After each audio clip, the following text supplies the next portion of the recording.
네, 여러분 안녕하세요. 네, 조홍만입니다. 어, 오늘은 저희가 그 연역 논증과 관련해서 특히 이 타당성과 건전성이라고 하는 그런 개념이 있는데 이 부분을 한번 여러분하고 오늘 살펴보려고 합니다. 처음에는 아마 여러분들이 조금 혼란스러우실 수도 있어요. 왜냐하면 이 타당성, 건전성 이 개념 구분이 좀 낯설거든요. 그런데 명확하게 여러분들이 이해를 하고 나시면 여기에 대해서 잘 해결을 하실 수가 있으실 겁니다. 조금 난이도가 있긴 합니다, 이게. 근데 한번 잘 저하고 같이 한번 살펴보도록 그렇게 하죠. 우선은 여러분, 제가 지난번에 말씀을 드렸다시피 우리가 이제 참이나 거짓이라고 하는 것을 논증 앞에 쓰지 못한다고 했죠. 참인 논증이란 말은 없습니다, 이건. 그리고 거짓인 논증 이렇게 얘기를 안 하죠. 참이나 거짓이라고 하는 이러한 진리값은 반드시 명제에다 쓰게 돼 있습니다, 프로포지션에. 그래서 우리는 이제 참인 명제, 거짓인 명제. 그러니까 여러분, 우리가 논증을 구성하고 있는 전제와 결론들이 있는데 명제들이죠. 그래서 전제와 결론에 대해서는 참거짓을 말할 수가 있는 거예요. 논증은 그렇게 할 수가 없습니다. 논증에 대해서 우리가 얘기한다 그러면은 일단 이 연역 논증과 관련돼서 얘기를 하면은 이 논증이 타당하다 또는 부당하다 이렇게 얘기할 수 있다고 그랬죠. 또는 뭐 올바른 논증, 잘못된 논증 뭐 이렇게도 얘기하고, 귀납과 관련해서는 뭐 살펴봤던 거와 마찬가지로 뭐 강한, 약한, 뭐 좋은, 나쁜 뭐 다른 뭐 비교 개념이 더 들어가도 상관은 없습니다만, 그러니까 여러분들은 명제냐 논증이냐에 따라서 그 앞에 붙는 그러한 어떤 수식어구들, 그런 것들이 어떻게 조화를 이루는지에 대해서 명확한 개념 규정을 여러분들이 갖고 계셔야 하겠습니다. 자, 그러면 연역 논증에서 가장 중요한 개념은 타당성과 건전성이다 그랬는데, 여러분 사실 우리가 처음에 비판적 사고와 논리적 사고 얘기할 때 그 차이와 관계에 대해서 얘기할 때 사실 이 얘기를 제가 여러분한테 뒤에서 하겠다고 말씀을 드리면서 이미 한번 살짝 봤습니다. 지금 여러분 연역 논증과 관련해서 이 타당성 부분 있잖아요. 이게 논리적 사고예요. 그리고 건전성이라고 하는 것이 비판적 사고죠. 그래서 우리가 타당성은 건전성을 위한 필요 조건이다라는 얘기를 드렸거든요. 그러니까 비판적 사고를 하려면 우선적으로 이 논리적 사고에 대한, 그러니까 논증에 대한 분석 있죠. 이 지지관계에 대한 분석이 우선이 되고, 그 다음에 이 비판적 사고는 건전성을 따지는 건데, 말 그대로 이 전제가 실제로도 참인지, 이것은 이제 아무래도 우리가 개별 학문에서 구체적인 상황이나 맥락에 따라서 따져봐야 될 부분들입니다, 이게. 근데 타당성은 그렇지가 않아요. 우리가 어떤 논증이 타당하다, 부당하다라고 얘기할 때는 아규먼트 폼이라고 그랬죠. 이 논증 구조, 그리고 논증 패턴, 이건 보편적인 겁니다. 그래서 어떤 하나의 논증 구조가 타당하다 그러면 그것은 모든 논증들에 해당된다라고 여러분들이 일단 알고 계시면 되겠습니다. 좀 뒤에서 더 구체적으로 한번 다뤄보도록 하죠. 그런데 연역 논증의 이 타당성과 건전성에서 사실 연역 논증에서 중요한 거는 이 논증 구조. 이 핵심은 어디에 있냐면 타당성 여부에 있습니다, 사실은. 그래서 우리 여기 이제 등장하는 예 1과 2가 있는데, 우리가 이제 연습 문제에서도 살짝 한번 봤습니다. 요것이 바로 이제 아리스토텔레스의 이제 정언 논증, 연역 논증이 세 가지 종류가 있는데 그 중에 하나가 정언 3단 논법 또는 정언 논증이라고 그랬죠. 그래서 제가 뭐 여기에서 설명을 간략하게 좀 여러분들한테 우리가 배우진 않지만 간략하게 좀 설명을 어느 정도는 하고 가겠습니다. 그러면 우선 여러분 이 정언 논증에서는 이 정언 명제가 있는데 정언 명제는 항상 뭐 모든 S는 P다 뭐 이런 식으로 이루어져 있어요. 물론 이제 그 뭐 제가 이제 구체적으로 설명을 드리겠지만 여기 예를 들어서 모든 사람은 동물이다 그러는데요. 예. 그리고 모든 남자는 사람이다 그러죠. 요 처음에 등장한 게 이제 대전제예요. 그 다음에 이제 소전제인데 이렇게 대전제에 보면은 여기 뒤에 동물이라고 하는 이러한 개념이 있죠. 이게 텀이라고 하는데 이게 논리학에서 쓰는 명사, 나운이 아니라 요거는 텀이라고 논리학 용어입니다. 이게 보통 우리 명사라고 번역을 하는데요. 앞에 나와 있는 사람은 지금 대전제나 소전제에 공통으로 들어가 있죠. 요걸 우리가 이제 그 중명사라고 해요. 매개념 연결해 주는 겁니다. 대전제와 소전제를 중명사라고 해서 M으로 표시합니다. 그리고 여기 동물이다 대전제에는 대명사가 있고 소전제에는 소명사가 있는데 대전제에 있는 대명사를 결론에서 수로 개념이에요. 결론의 수로. 그러니까 동물이 결론에 보면 모든 남자는 동물이다 그래가지고 그 수로에 나와 있죠. 그 앞에 있는 남자는 주어 개념이죠.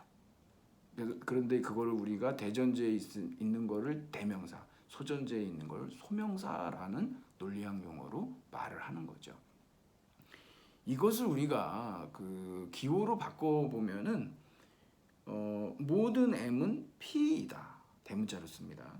그다음에 모든 S는 M이다. 그러므로 따라서 모든 S는 P다 이러거든요. 우선 이 정언 명제가 A 명제, E 명제, I 명제, O 명제라고 대당 사각형이라고 이렇게 표시를 하는데요. 그러니까 모든 S는 P이다가 A 명제예요. 지금 우리가 지금 정언 논증을 안 배우기 때문에 물론 연습 문제에 들어가 있는 문제도 있어요. 처음 교재에는 있었어요. 근데 이제 지금 우리가 다루지 않아서 근데 여전히 이제 그 흔적은 어떤 뭐 진화의 과정 속에서 문제에 좀 남아 있어요. 여러분한테 한번 나중에 또 나오면은 말씀을 드리겠지만 여기서는 지금 가장 그 일반적인 아주 이 정언 명제가 들어 있는데 모든 예를 들어서 저 결론을 보시면 모든 S는 P다 그러잖아요. 앞에 보면은 여러분 모든도 들어갈 수가 있고 또는 뭐 어떤도 들어갈 수가 있거든요. 이런 걸 우리가 양화사라고 그래요. 양화사. 모든이냐 어떤이냐. 주어의 어떤 그 수에 대한 이 제한을 두는 거죠. 그 다음에 이제 S는 이제 주어 개념이고, 그 다음에 P다 그러면 이건 수로 개념이고, 이다 아니다라고 하는 긍정 부정이 또 있단 말이에요. 이게 코플라라고 그래가지고 계사라고 그럽니다. 이런 걸 갖다가. 그러니까 일반적으로 정언 논증이라고 하는 것은 양화사가 있고 주어 개념이 있고 수로 개념이 있고 이다 아니다라고 하는 계사가 있는 거예요. 그렇게 여러분들이 알아두시면 되고 모든이냐 어떤이냐 계사가 긍정이냐 부정이냐에 따라서 그러니까 이 어떤 보편 양화사냐 아니면은 이 특징 그러니까 전칭이냐 특칭이냐 전부를 말하냐 아니면은 일부를 말하냐에 따라서 전칭 명제, 특칭 명제 이렇게 나오고 부정 명제, 긍정 명제 이렇게 되니까 네 가지가 나오죠. 그래서 A 명제, E 명제, I 명제, O 명제라 그래서 이렇게 아리스토텔레스의 대당 사각형이라고 이렇게 이제 그려져 있죠. A, E, I, O 이렇게 돼 있어요. 그건 이제 조합하면 나오는 건데 우리는 이제 여기서는 A 명제만 가지고 얘기를 하는 겁니다. 좀 우리가 배우지 않는데 그래도 그냥 한번 여러분한테 이 정언 논증이라고 하는 것이 뭐 그런 식으로 이루어져 있구나라고 하는 자, 뭐 얘 2번을 보시면 얘 2번도요. 기호로 바꾸면은요. 동일해요. 그러니까 논증 구조는 똑같아요. 그 MP, SM, SP 그러는데, 그리고 이제 이것은 모든 S는 P다라고 하는 A 그 명제로 돼 있기 때문에, 예, 이것은 이제 A 뭐 이런 식으로 얘기해가지고, 이게 이제 그 AAA식의 일격, 식하고 또 격도 있거든요. 얘기하다 보니까 괜히 또 이 정원 논증 그 강의가 되는데, 뭐 이 정도만 하죠, 여러분. 그래서 이런 형식은요, 이 정원 논증에서 타당한 그 형식입니다. 타당한 논증입니다, 이거는. 예. 그러니까 지금 얘 1번하고 2번에서 얘기하려고 하는 것은 그 바로 옆으로 가보면, 모든 M은 P이다. 이게 P가 대명사라 그러죠. 대전제에 있으니까. 모든 S는 M이다. 예, 이거 S가 소명사라 그랬죠. M은 우리가 매개념으로서의 중명사라고 했습니다. 미들텀이에요, 이게. 그러면 이제 따라서 모든 S는 P이다 이런 식으로 나와 있는데, 이거를 갖다가 대전제, 소전제, 결론 이래가지고 3단으로 이렇게 나누잖아요. 정원 명제가 3단으로 들어가 있어서 정원 3단 논법이라고 그러는 겁니다. 이걸 우리가 잘 우리가 이제 그 알고 있는 기본적인 이제 그 모든 사람은 죽는다. 그 기본 형식을 말하는 거거든요. 이 논증을 보면 얘 1하고 얘 2는 이 아규먼트 폼은요 동일해요. 네, 이게 이제 여기서 우리가 구별을 해야 될 부분이 있어요. 그런데 얘 1의 논증은 설득력이 있지만 얘 2는 설득력이 없게 보일 거다. 이 얘기를 왜 하느냐 그러면, 그러니까 일단 타당한 논증 형식을 가지고 있어요, 둘 다. 그런데 전제를 보시면, 또 결론을 보면 얘 2 같은 경우는 모든 사람은 식물이다. 이건 뭐 상식에 비춰봐도 거짓이라는 걸 우리가 알 수가 있죠. 예. 논증 형식은 타당하지만 전제와 또 모든 여자는 식물이다라고 하는 이 결론이 거짓이다라고 하는 거. 당연히 여러분 어떻습니까? 형식은 타당하다 하더라도 이렇게 그 전제와 결론이 거짓인 명제가 들어있다라고 하면 당연히 설득력이 떨어질 수밖에 없다는 거예요. 그거에 대한 설명이 이제 나와 있는 겁니다. 두 번째 단락에 좀 더 명확하게 나와요. 두 논증이 같은 형식을 지니고 있다. 그렇죠. 그래서 이건 논증의 타당성하고 관련이 있는 거고, 이게 바로 논리적 사고예요. 네.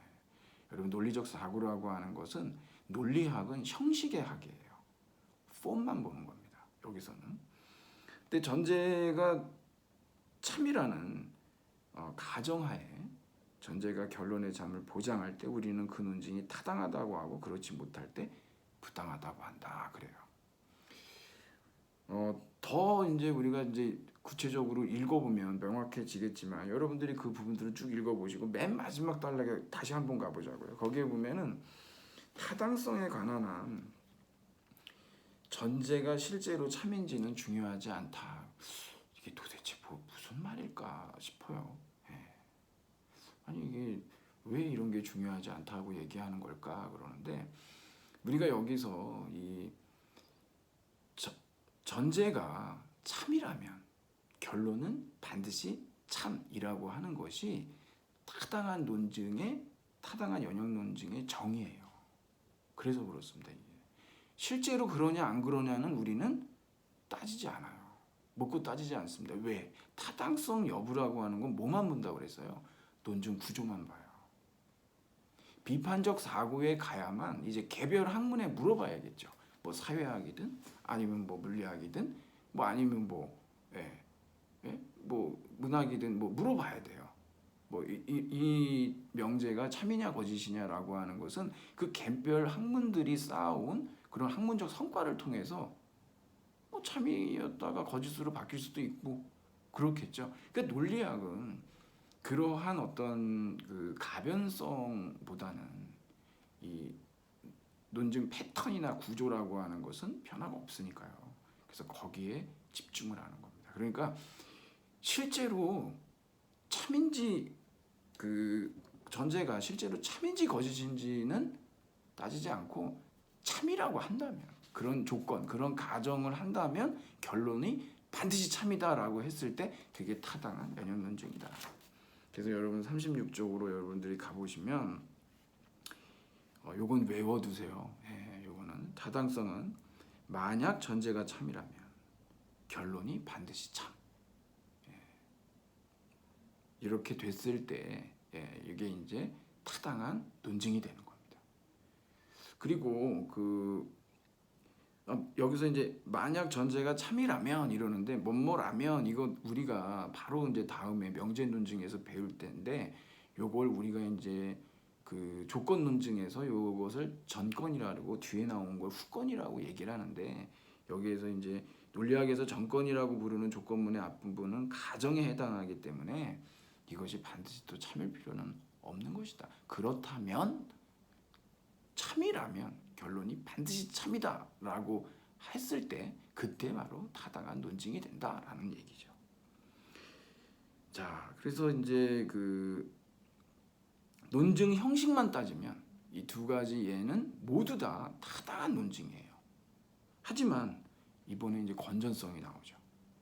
자, 덧붙여서 타당한 논증의 전제가 실제로 참이에요. 그러면 결론 또한 실제로 참이고 그러면 그 논증은 건전하다. 이게 사운드니스라고 하는데 이 건전성이 그래서 건전하다, 건전하지 않다 이렇게 우리가 불건전하다 이런 말도 쓰지만 건전한 논증, 건전하지 않은 논증 뭐 이렇게 이제 얘기를 하는데 그러니까 여러분들이 그 타당성 여부는 논증의 구조만 가지고 우리가 얘기하는 것이고 건전성이라고 하는 것은 전제들이 실제로 참인지 아닌지 참이면 건전한 거고 거짓이면 하나라도 전제가 하나라도 거짓이면 그것은 건전하지 않은 논증이 되는 거예요. 이게 두 차원이 있습니다. 형식과 내용. 그러니까 연역 논증은요. 형식에 대한 얘기는 타당성 여부고 내용에 대한 얘기는 건전성 여부가 되겠어요. 자, 여기까지 여러분들이 좀 정리를 해 두셨다면 이제 제가 여러분한테 이제 제공해 드렸던 PPT에 보면은 이게 이제 좀 어렵거든요. 이런 부분들이. 그래서 제가 여러분한테 이제 그 표를 하나 그려서 드린 게 있어요. 여기 여러분들이 거기에 보시면은 전제하고 결론이 있고 타당한 논증, 부당한 논증 이래가지고 그 네 가지가 나오죠. 가나다라 이렇게. 여러분들이 이거를 잘 이해하고 계셔야 돼요. 여기에서 왜 제가 이렇게 이것을 적어드렸냐 그러면 이거는 있을 수 없다는 거예요. 여러분들이 보세요. 전제가 참이라면 결론이 반드시 참인 게 타당한 논증이죠. 그렇죠. 근데 전제가 참인데 결론이 거짓인 타당한 논증은 없어요. 그 얘기를 드리는 겁니다. 이게. 전제가 참이라면 결론도 반드시 참이라고 하는 것이 타당한 논증의 정의잖아요. 근데 전제가 참인데 결론은 거짓이에요. 근데 타당한 논증이 가능하겠습니까? 이거는 있을 수가 없다는 얘기예요. 정의상. 그래서 제가 여러분한테 말씀을 드린 거죠. 이거 하나만큼은 전제의 어떤 진리값이 영향을 미칩니다. 이거는. 그래서 여러분들이 이것을 좀 잘 이해를 해두셔야 돼요. 그런데 나머지는 보면 어떻게 되냐 그러면 그 경우를 제외하고는 전제와 결론이 참이든 거짓이든 타당한 논증, 부당한 논증이 다 가능해요. 진리값은 상관이 없다는 거예요. 하나만 빼고 어느 경우 전제가 참이라면 결론이 반드시 참인 부당한 논증은 불가능하다. 그거 하나예요. 그거 하나. 있을 수가 없죠. 정의 자체가 타당한 논증 정의 자체가 전제가 참이라면 결론은 반드시 참이니까. 근데 전제가 참이라면 참인데 결론이 거짓인 타당한 논증이 있을 수 있습니까? 정의상 없다는 거예요. 그거를 여기서 이제 제가 이렇게 말씀을 드린 거예요. 근데 가만히 이제 보면은 이해가 되는 것 같은데 막상 문제를 한번 들여다보면은 자꾸 이제 혼동이 옵니다. 이게. 어, 우선 여러분 그것을 주안점을 두고 알아두시고, 전제가 참이고 결론이 참인데 타당한 논증도 가능하고 부당한 논증도 가능해요. 다른 것들은 다요. 왜냐하면 말씀드렸다시피 다른 경우들, 이 타당성 부당성이라고 하는 건 진리값하고, 즉 전제가 참이냐 거짓이냐하고 상관이 없는 거죠. 딱 한 가지만 빼고요. 예. 타당한 논증의 정의만 빼고 나머지는 상관이 없어요. 그래서 전제가 거짓인데 결론이 참이 되는, 전제는 거짓이고 결론이 참인 타당한 논증, 부당한 논증 다 가능해요. 심지어 전제와 결론이 둘 다 거짓인데도 타당한 논증, 부당한 논증 다 가능해요. 다 참인데 타당한, 부당 다 가능해요. 오직 한 가지, 전제가 참인데 결론이 거짓인 타당한 논증은 불가능하다. 이것을 여러분한테 이제 강조를 드리려고 하는 겁니다. 자, 그리고 하나 제가 더 말씀을 드릴게요. 우선 여러분, 우리가 어떤 논증이 건전하냐 건전하지 않냐를 따지려고 그러면 우리가 앞에서도 살펴봤지만 타당성은 건전성의 필요 조건이다 그랬어요. 지금 무슨 얘기냐 그러면 논리적 사고는 비판적 사고의 필요 조건이에요. 그러니까 비판적 사고를 하려면 논리적 사고가 선행이 돼야 된다는 얘기죠. 예. 마찬가지로 어떤 논증이 건전하냐 건전하지 않으냐, 연역 논증, 그걸 따지려면요 그 논증이 일단 타당하냐 부당하냐를 봐야 돼요. 예. 만일에 이 논증이 부당하다 그러면 건전성은 따질 필요도 없이 건전하지 않은 논증이에요. 이 조건이 충족돼야 그 다음에 따져보겠죠. 건전한지 건전하지 않은지, 즉 전제가 참인지 거짓인지 그 다음에 따진다는 거예요. 그러니까 첫 번째 단계는 뭐냐 그러면 타당 부당을 보고 타당한 논증이다 그러면 이제 두 번째 단계로 뭘 가야 되냐 그러면 전제들이 실제로도 참이냐. 그렇죠. 전제들이 실제로도 참이에요. 건전한 논증이에요. 타당한 논증이고 건전한 논증이죠. 근데 여러분, 타당한 논증인데 전제들 중에 둘 다 아니면 하나가 거짓인 그런 전제도 있잖아요. 그러면 어떻게 됩니까? 건전하지 않은 논증이죠. 그러니까 타당하지만 건전하지 않은 논증이 될 수 있어요. 그런데 타당하고 건전한 논증도 될 수 있고 부당한 논증은 건전하지 않은 논증이죠. 이렇게 여러분들이 세 단계로다가 좀 정리를 해두셔야 됩니다.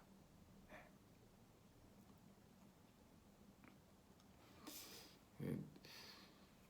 그 좋은 논증은, 좋은 논증이 갖춰야 될 기본적인 조건은 논증 형식이 타당해야 되겠죠.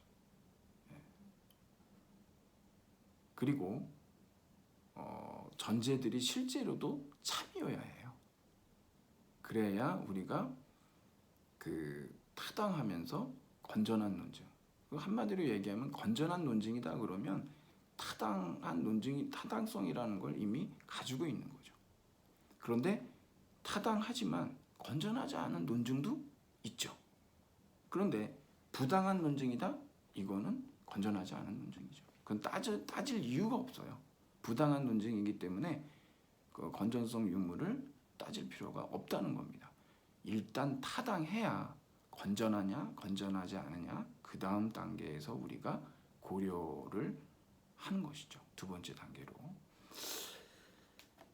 이렇게 말씀을 드렸는데 이렇게 해서는 이게 잘 정리가 안 돼요. 그래가지고 제가 여러분한테 우리 이제 연습 문제를 직접 한번 저하고 좀 풀어보자고요. 우선은 여러분들 우리 53쪽에 저기 18번을 한번 볼게요. 53쪽에 여기 보면은 이 보기 진술들 중에서 참인 것을 모두 고르며 그랬어요. TF를 이제 우리가 해보는 건데, 가를 보면은요. 지금 여러분 이게 연역 논증의 타당성, 건전성 얘기입니다. 이거. 그러면 가를 보면 어떻게 되냐면은 전제들이 모두 참일 때 결론이 거짓인 건전한 논증이 가능하다 이렇게 나왔어요. 이게 참인가 거짓인가 따져봐야 되겠죠, 여러분. 네. 일단 여러분 건전한 논증이다라고 얘기하려면 타당해야 되고 거기다가 어떻게 해야 됩니까? 전제들이 실제로 참여해야 해요. 근데 여러분 한번 보세요. 전제들이 모두 참일 때 결론이 거짓인 타당한 논증이 있습니까? 불가능하다고 그랬죠. 그렇죠? 전제들이 참이면 결론이 반드시 참이어야 타당한 논증인데 전제가 참인데 결론이 거짓이다? 그거는 타당한 논증이 불가능하기 때문에 건전한 논증이라고 할 수가 없는 거죠. 기본 조건이 충족이 되지 않았기 때문에 그래요. 그렇죠? 그래서 여러분 이거는 거짓입니다. 아셨죠, 여러분? 예. 나로 가볼까요? 거짓인 전제를 갖는 타당한 논증이 가능하다. 가능합니까? 가능하지 않습니까? 여러분 그 제가 드렸던 표 한번 생각해 보세요. 거기 보면은 어떻게 되어 있습니까? 전제가 거짓이어도 그리고 결론도 거짓이든 결론이 참이든 간에 타당한 논증, 부당한 논증 다 가능합니다. 네. 그리고 잘 한번 생각을 해보세요. 이해만 하시면 어렵지 않아요. 딱 한 가지 경우만 잘 기억하시면 돼요. 타당한 논증은 전제가 참이라면 결론이 반드시 참이다. 전제가 참인데 결론이 거짓인 타당한 논증은 불가능하다. 나머지는 다 가능합니다. 여러분. 그것만 알고 계시면 되고 다는 전제들이 모두 참이면서 결론이 거짓인 타당하지만 건전하지 않은 논증이 가능하다. 여러분 전제들이 모두 참인데 결론이 거짓인 타당한 논증이 있습니까? 불가능하다고 그랬죠. 네, 이건 있을 수가 없습니다. 일단 이거는 부당한 논증이기 때문에 당연히 이것은 이제 건전하지 않은 논증이죠. 그 전제들이 이제 따질 필요가 없는 거죠. 여기 부당하니까. 그러니까 이것은 이제 거짓이다라고 하는 것을 우리가 알 수가 있습니다. 하나만 더 한번 해보죠. 나중에 우리가 이제 이 연습 문제는 이제 살펴볼 건데 그래도 여러분들 이제 이렇게 개념 정리를 하고 실제로 이렇게 문제를 풀고 그러면서 여러분들이 좀 다지는 작업을 해야 되기 때문에 그래서 이해를 돕기 위해서 한번 더 8번으로 가볼게요. 여러분 48쪽에 8번인데 자 다음 진술들 중에서 참인 것을 모두 고르면 어떻게 되냐. 아까하고 똑같은 문제입니다. 근데 먼저 가번을 보면 모든 전제들이 참이면서 결론이 거짓인 타당한 논증이 불가능하죠. 이건 데피니션이에요. 그렇죠? 이건 불가능한 겁니다. 당연히 이건 아니고 나를 보면 타당한 논증이 거짓인 결론을 갖는다면 그 논증의 모든 전제들이 참인 것은 아니다. 당연하지 않겠습니까, 여러분?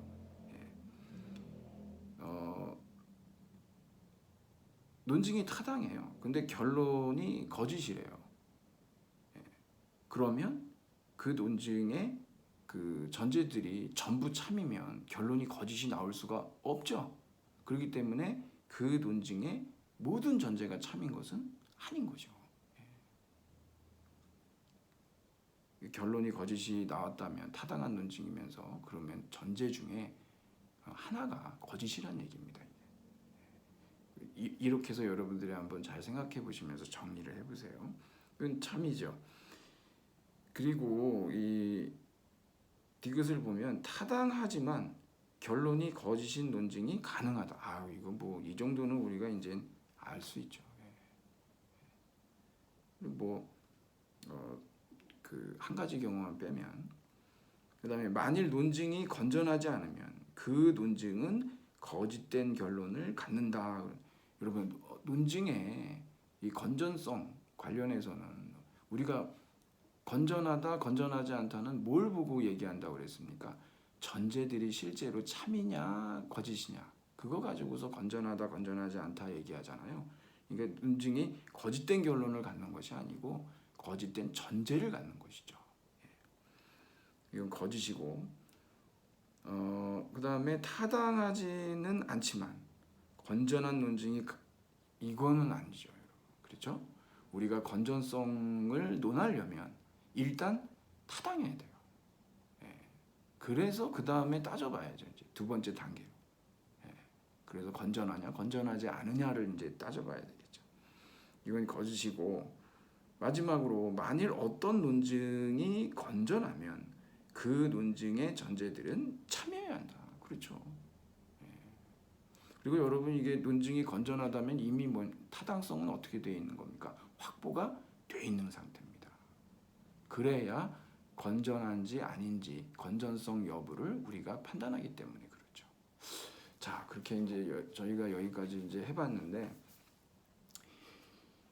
이 연역 논증의 이제 그 시작 자체가 타당성과 건전성 문제고, 그래서 이 관계가 어떻게 이루어지는지, 그리고 타당한 논증의 그 기본적인 정의, 그리고 거기에서 이제 전제와 결론들이 참 거짓을 어떻게 갖고 타당한 논증, 부당한 논증이 어떻게 가능한지에 대해서 여러분들이 제가 이제 제공해드린 그 표를 잘 보고서 이 문제도 한번 풀어보시면서 이해를 하시면 타당성, 건전성 문제는 여러분들이 완벽하게 이해하실 수 있으실 겁니다.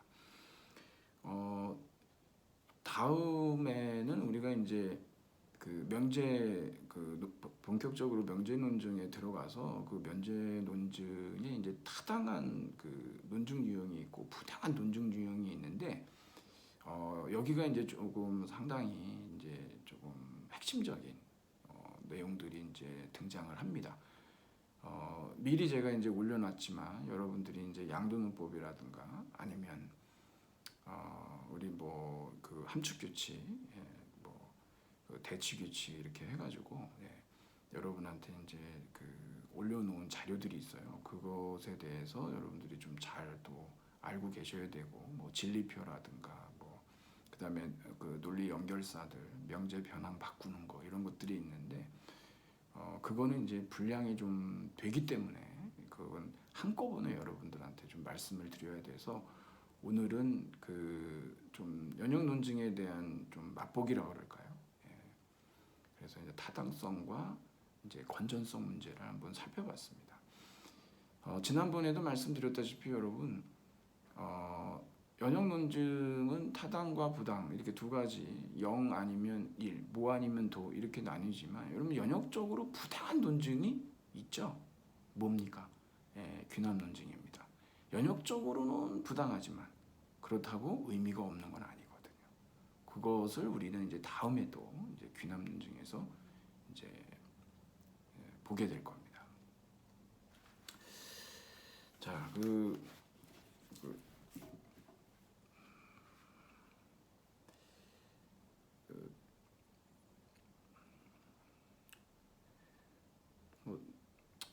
이 정도로 이제 여러분들한테 좀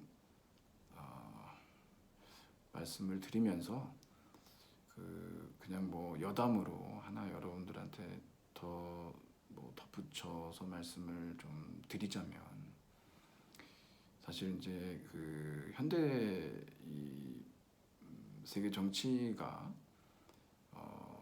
생각보다 이 1991년도에 이제 현실 사회주의라고 하는 구소련이 이제 붕괴하면서 역사의 종언 이런 얘기도 나오고 이제 자유민주주의의 승리 이런 팡파르가 울려 퍼졌었습니다. 그래서 당연히 자유민주주의 또 이제 자본주의가 결국은 이제 완전히 승리를 거뒀다라고 생각했는데, 의외로 세상이 이 세계 정세가 그런 식으로 돌아가지가 않고 여전히 어떤 푸틴의 러시아, 시진핑의 중국, 김정은의 북한, 어떤 자유민주주의의 승리를 자축했는데 생각보다 또 거센 어떤 지역주의라든가 또 민족주의라든가 이러한 이제 반발들이 이제 서구 어떤 자유민주주의에 대한 뭐 도전 이런 것들이 사실 이제 지금 세계 정세를 굉장히 다시금 신냉전의 시대로 이제 돌입시키고 있는 것 같습니다. 여러분들도 이러한 세계 정세에 대해서 좀 관심을 가지시고 생각보다 민주주의가 쉽지가 않은 것 같습니다. 이 다원적 민주주의, 역동적 민주주의가 그냥 저절로 91년 이후에 이제 어떤 세계 보편적인 정치 체제로 자리 잡을 거라고 다들 의심하지 않았지만 역시 예상을 많이 빗나가고 있는 것을 우리가 알 수가 있죠. 이런 말씀 드리는 이유는 뭐냐면 아무래도 이제 세계 초강대국인 어떤 미국의 트럼프 그리고 트럼프가 사실 추구하는 바가 뭐 푸틴의 러시아 그리고 거기에서 이데올로기 어떤 뭐 정치공학자라고 할까요?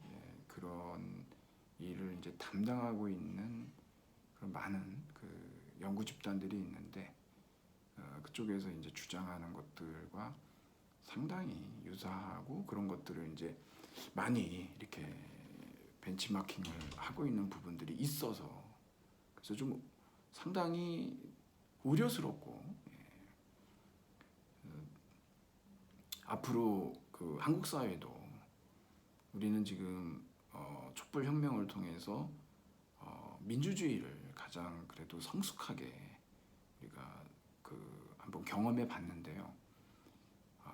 이 진짜 백렛이라고 그럴까요? 이 반발이라고 하는 것은 항상 있는 것 같습니다. 과연 푸틴의 러시아가 추구하는 안정성이라고 하는 거, 그건 다시 소비에트 유니언으로의 회귀거든요. 네. 그건 뭐 독재죠. 근데 뭐 이런 어떤 부분들이 좀 너무 이제 민주주의의 위축이랄까, 거기에 대한 어떤 회의 이런 것들이 지속된다라고 했을 때 어떤 세계 정세가 펼쳐질지에 대해서 상당히 이제 많은 사람들이 고민하고 있는 것 같습니다. 여러분들께서도